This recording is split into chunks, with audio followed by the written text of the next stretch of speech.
Hey YouTubers, what's up? It's Brian from 4G Arena.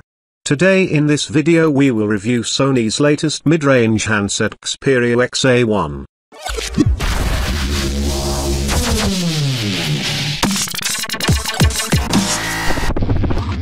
What is the Sony Xperia XA1?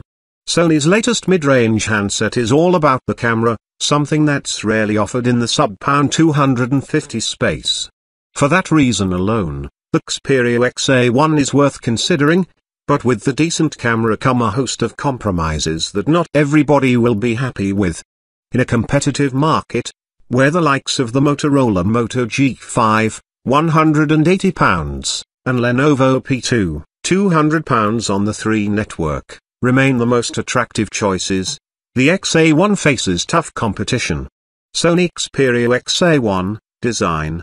The XA1 has a 5-inch screen, which has become a rarity these days. I suspect it's easier to make a big battery phone with a large screen, as is the case with the 5.5-inch Lenovo P2. All the buttons are on the right edge of the device, with a volume rocker, classic Xperia circular power button and a dedicated camera button. The latter allows you to take a light and focus reading, after which you can take the picture. On the left is the SIM slot, which has space for a microSD card up to 256 GB. This is alongside the generous 32 GB of internal memory. A 3.5mm headset jack can be found at the top.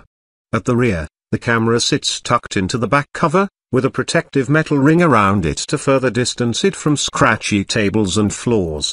You'll notice I haven't mentioned a fingerprint scanner, that's because there isn't one.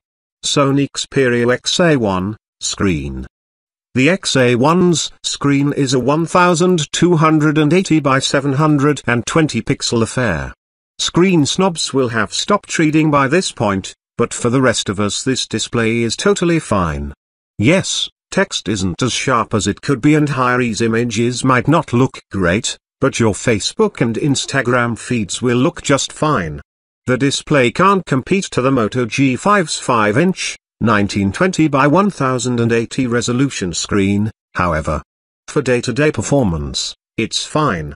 I could read it in direct sunlight at maximum brightness, although at night I found even minimum brightness a little too bright for my sensitive, sleepy eyes. Sony Xperia XA1 camera. The Xperia XA1's 23-megapixel, f/2.0 camera is its most notable feature. However, the software that's built around it really compromises the experience. First, the good. Sony is the undisputed king of smartphone camera sensors, and the XMA-branded chip included here is brilliant for the money. Images taken in daylight are packed with detail and display wonderfully vibrant colors.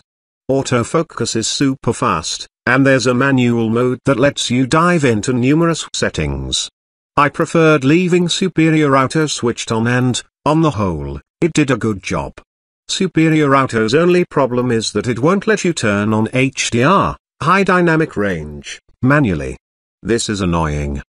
The 8-megapixel selfie camera is a surprise, with a wide lens that lets you cram in numerous people, and decent processing tech that makes faces appear clear.